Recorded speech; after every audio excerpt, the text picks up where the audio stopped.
1953년 7월 27일 정전협정 체결을 기준으로 하면 65년, 길게는 70년가량 남과 북으로 떨어져 살아야 했던 이산가족들이 오늘 금강산에서 다시 만납니다.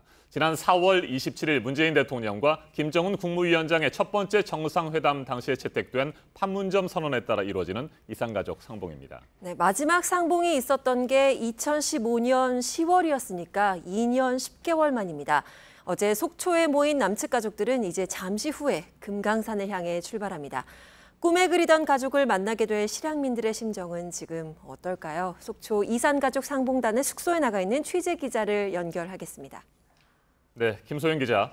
평생에 단 한 번만이라도 헤어진 가족들을 만나고 싶어 했던 이산 가족들에게는 지금이 꿈만 같은 시간일 것 같습니다. 밤잠을 설치신 분들도 많을 것 같은데 언제쯤 금강산을 향해 출발하게 됩니까?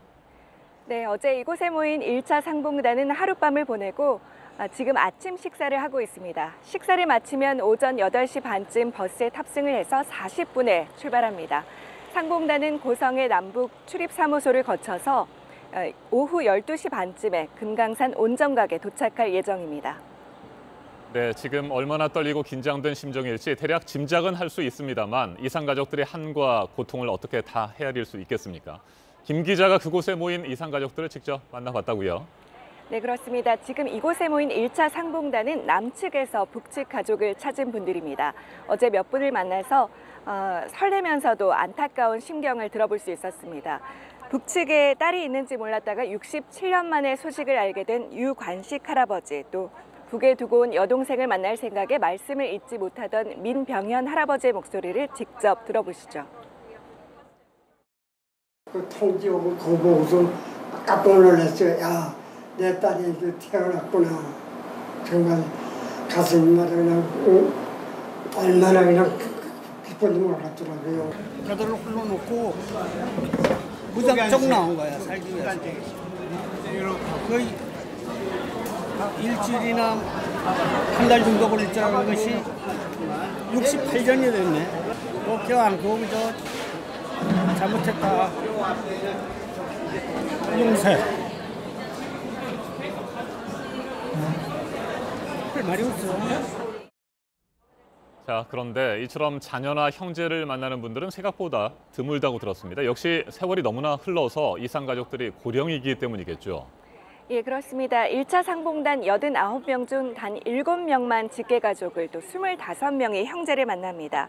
삼촌 이상의 친척 상봉이 대부분인데요. 예컨대 북측의 형을 찾았는데 형은 이미 돌아가시고 그 자녀들을 찾게 된 겁니다.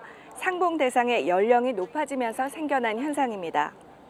1차 상봉단의 최고령자는 101살의 백성규 할아버지로 북측의 며느리와 손녀를 만나러 왔습니다. 거동이 불편해서 휠체어를 타신 분도 적지 않았고 귀가 잘 들리지 않아서 소통이 어려운 어르신도 있었습니다. 어제 의료진이 숙소를 돌면서 상봉자들의 건강을 검진했는데 아직까지 특별히 문제가 있다거나 한 소식은 전해지지 않고 있습니다.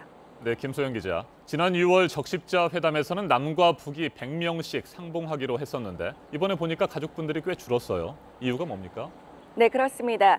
말씀하신 대로 우리 측은 89명, 북측은 83명으로 줄었습니다. 지난 4일에 최종 명단을 교환한 후에도 우리 측에서 9명이 상봉을 포기했는데요.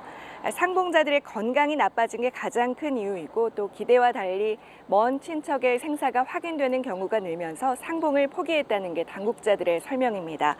정부는 앞으로 생사 확인 의뢰자의 수를 늘리는 방안 등을 북측과 협의해 나가겠다고 밝혔습니다. 지금까지 속초 이산가족 상봉 방문단 숙소에서 JTBC 김소현입니다.